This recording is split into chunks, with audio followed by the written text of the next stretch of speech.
Welcome back, YouTubers. Father and Son's Train Room. I'm Tommy. This is Cody. Two regular Joes building our own model railroad layout. Today we're going to be working on some plastering, maybe a few other odds and ends. We're going to demonstrate on how we're going to lay the plaster by the way the instruction says. Next step after that is laying the actual road bed for the track, then the track that goes in the tunnel area. That's all we're going to be doing so far. Then we'll be working after that, we'll be working on making the tunnels, closing in the tunnels. We're going to do some plastering for our tunnel ports. We're going to demonstrate how we're going to do that. Several different things. Cody here done a great job at school the other day. So he got rewarded with the, Cody, why don't you just tell him what you got? Well, it's a 1998, hold on, it says Tomy, but it's really Tomic, I think. Tomic. Yeah, it says Tomy, but it's really Tomic. It's a 1998 Thomas, and it's got locomotive. It's missing the back buffers, doesn't really matter actually. Well, we can get some more buffers, that's not a big deal. But you give them a little close up there, walk up there and show it to them. This might be one of the oldest N-scale models I've got. I've got a Santa Fe 484 over there. Hold on, let me check what the number is. It's... dang, I can't see. Alright. We'll show them next time. Yeah, I'll show you guys next time. So anyways, I'm going to show you any Clarabelle. Now one little thing right here. The eyes don't move like the Bachmann Thomas and all the other ones. So yeah, I'll show you Annie and Clarabelle right now. There you go. I might give you a little spin to show you guys. Here's Annie and Clarabelle. They are in perfect condition. Oh wait, this backside. As you can see right here. Yeah. And let's see how old these are. And it's the same. Tomics. Oh, it's 1998 and Yeah. They come as a set. You can buy the Thomas with Annie and Clarabelle. You can also buy Thomas and Annie Clarabelle with a track and a controller. I had to run down the other day to the hobby shop and get the 60-degree crossover track, and so I picked them up down there. Worked out a deal with them. Alright, Cody, let's step back. I guess I'll give it a little spin in just a minute. Yeah, we'll get to that later on in the video, hopefully. But anyway, just remember, we're just two regular Joes building our own model railroad. We're not professionals by no means. We're just trying to give our advice on how we tackle the project. That don't mean necessarily that you have to do it our way. Sometimes it's best just try to figure it out on your own sometimes. But every now and then, why we make these YouTube videos is to try to give you some advice. Just remember, be careful. You got sharp objects, you got hot objects, and you got messy objects, and that's today. Plaster. Hang tight, we'll be back soon doing a demonstration on how we're going to cut the plaster and how we're going to lay the plaster on the track. Until then, see you in a few. Welcome back, everybody. We're over here cutting some plaster cloths. The instruction says to cut it 4 by 8. The plaster cloth itself is 8 inches wide already, so we're going to cut it 4 inches at a time. And what I've actually done is I found a piece of sheetrock. You can use plywood or you can use a 2x10.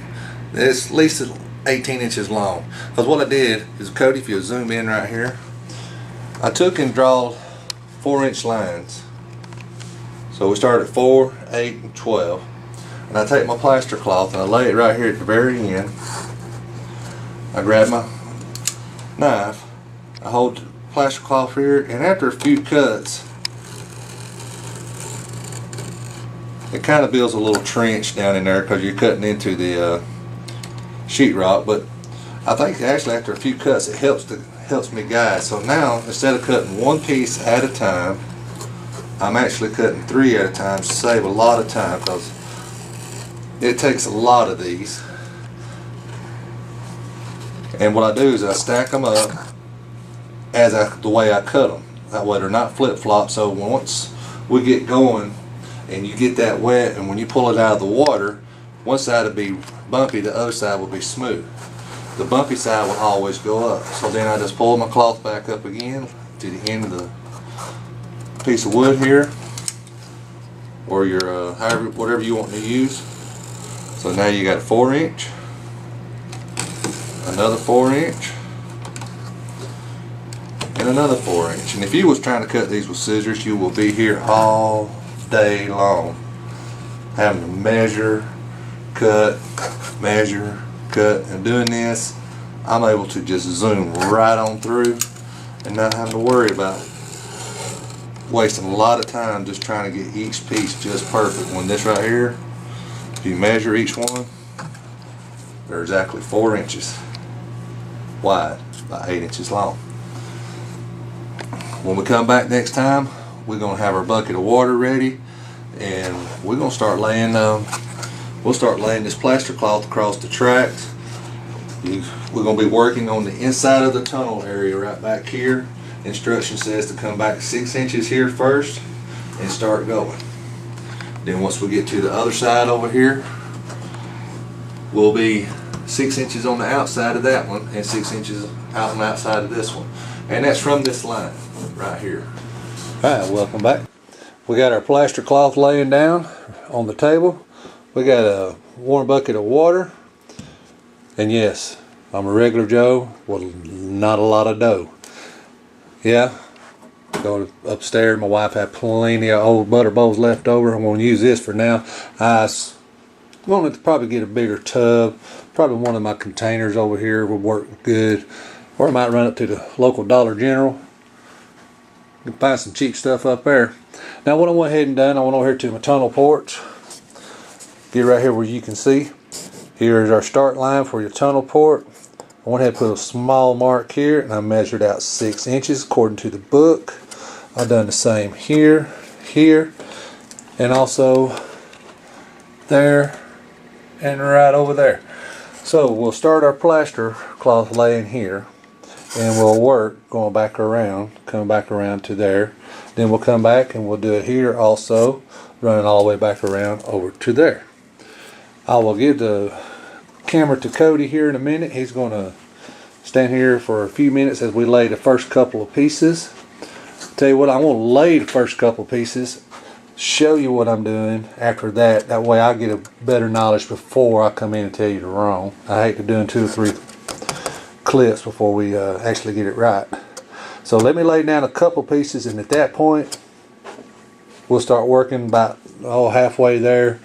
I'll get done with this, then we'll come back and we'll get started in this section. Then when we get to the bridge, we'll do a detailed video on the bridge area right there, and we'll let it dry, and we'll be ready to start laying track. Be back in a few. Welcome back, everybody. Okay, I went ahead and laid down 2 pieces of cloth, and you might still see I got some little pockets right here, but now that's where the joints are, and I guess wherever the styrofoam was at, I was able to smooth it out, but I worked this, and I'll demonstrate on the next piece.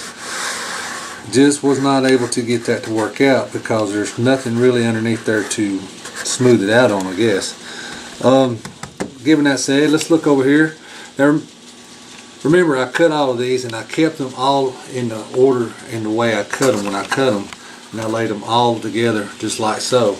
And when I do that, it happens to be with me, the bumpy side is out, the smooth side is down, is on that side. So we come over here, we lay it out, we'll pull it right up to the edge of the other, let it overhang about a 1/2 inch on each side. Now you'll have to work this.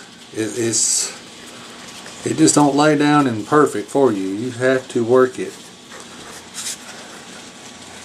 But once you get it laid down and kind of overlap good, it says it should overlap a 1/2 inch to 1 inch. Well, that's about the way it's doing. Now once I kind of got it where I need it, I'm going to kind of work this side to where it's kind of straight. Not perfect, because this stuff's pretty thin. It will smooth out. And I kind of bringing it back to that crack right there, and that help. And I just take my fingers and smear it and smooth it out. I'm going to pull it back to this side right here, like so. Sides, you want to pull it down, get it good and tight. Make sure your fingers stay wet. And then you can just start smearing it in. See, I got a little wrinkle there. I'm going to try to push it out. There we go. Now that time I'm kind of getting most of the holes worked out. Get a little dab of water here. I'm using warm water. I mean, just because it's cold down here in this old cold basement. Plus, I have not done my bathroom down here in the basement yet. Got it plumbed for the bathroom, but I've not made the bathroom yet. That will be my next on my basement project, to get the basement done. The bathroom in the basement done, excuse me. And I'll have access to nice cool or nice warm water. That'd be great. Otherwise, I have to go upstairs. So I figure I'll just run hot water. Time I got ready to get started, it'll be nice and warm. Tell you what, I'm gonna come back right here with some wet fingers and see if this will still come on out a little bit. See, this one ain't doing it as good. I don't know, maybe there's just not enough plaster on this piece right here. So I guess when we get our plaster out, we can always come back and add a little plaster to these little spots like this right here. I'm going to do a little research on it. It just ain't working out like this piece did. Or maybe I'm just getting better as I go along. That's another thing.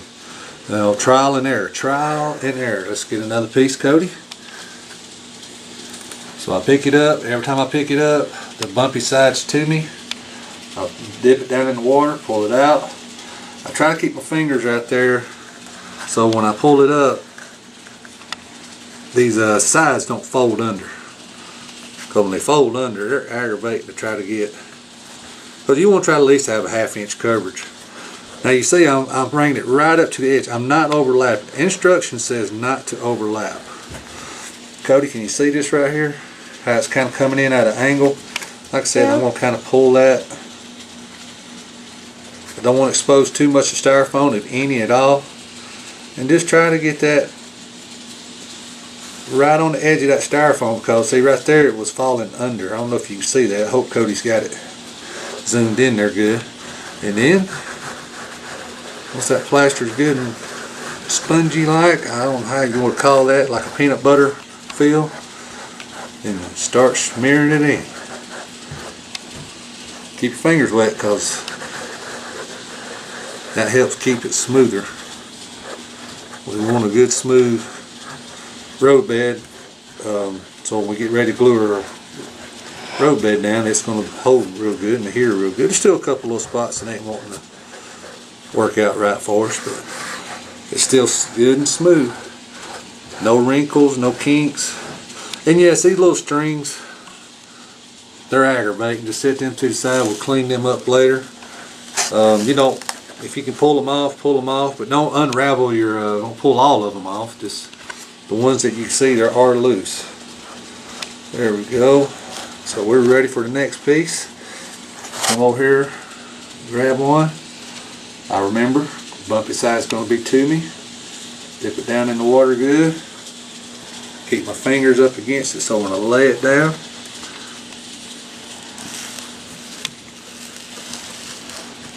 stretch it out a little bit. Gonna have to move. Come on over here, son. Come on over here so you can get a good shot of this right here. We don't like that.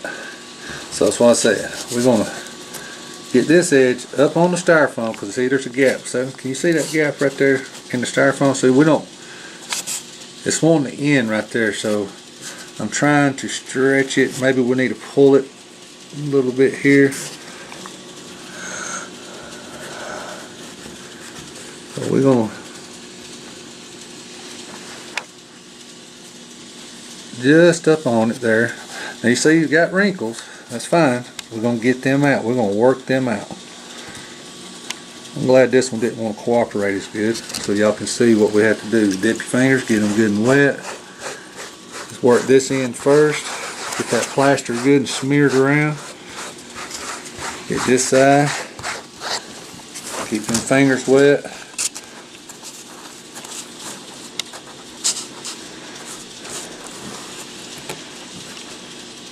Stretch a little bit. On these sides right here, you got to get them on there too. You want it to stick to your styrofoam good. A little more water. Yeah, you get a bunch of water on there. It seems like it smears a lot better. So before it dries, try to get it good and wet. So whenever you're rubbing on your fingers, that it's still a little crook right there. So I'm going to pull a little bit more back.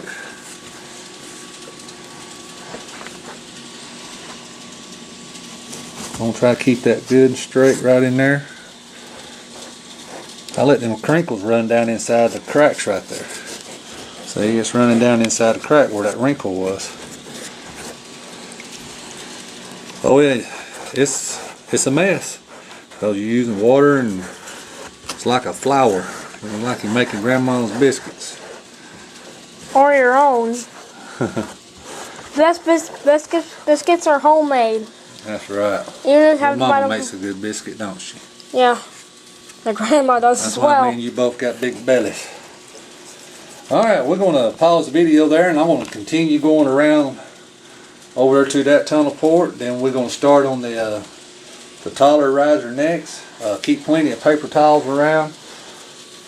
And if you're building this on your mama's carpet, you might want to make sure you have something on the floor to protect the floor. I do have something for later on. This right here, it's not too bad. I think once we start doing plaster and we get up higher and everything with the mountain scene and everything, we're probably going to get a mess on the side. So we're definitely going to be putting something down. I got an old shower curtain. We're going to use it as our coverage for our floor, keep the floor from getting plaster all in it. But this is up on the inside. I'm not having that issue right now. So, see you in the future. All right, welcome back. Okay, we've got outside to our first tunnel port there. And stop just as short of the line. That's good, that's good. You ain't got to worry about getting it perfect. But we got it all the way underneath the overpass there. We got it all the way back around and we're back to here. So, next we're going to tackle the upper one, which is not as long, but we do have the overpass that we have to wrap the plaster around and everything. And I did figure the wetter your fingers are when you applying this, the easier it is to get all them little holes filled in. That's very important that them holes are filled in, because once you come back and you do your base coat on your paint for your ground cover, you're not going to like the results. I've seen some very poor plastering on some layouts I've seen in the past, that you could see all this, even though they had the grass down, they had everything down, you could still see it. So we're not going to have this. In here, I don't care.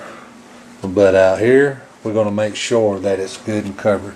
Now I do care about this section because it's on the outside of the portal here. So like I said, once I get some plaster out and ready to, before I lay down any road bed, I'm going to come back and I'm going to fill this in. Just mix this a touch and fill these little holes in. And I got a couple little holes right there. We'll get that worked out. But like I said, the rest of it's on the inside of the mountain. You'll never see it. You'll never know it. So there's no need to do an extra work in there and wasting time. We're ready to start laying some tracks so we can start running some trains and get some wiring done. Okay, I'm going to go ahead and start right here at this tunnel, working my way up. And then when I get to the bridge, we're going to come back. See you then.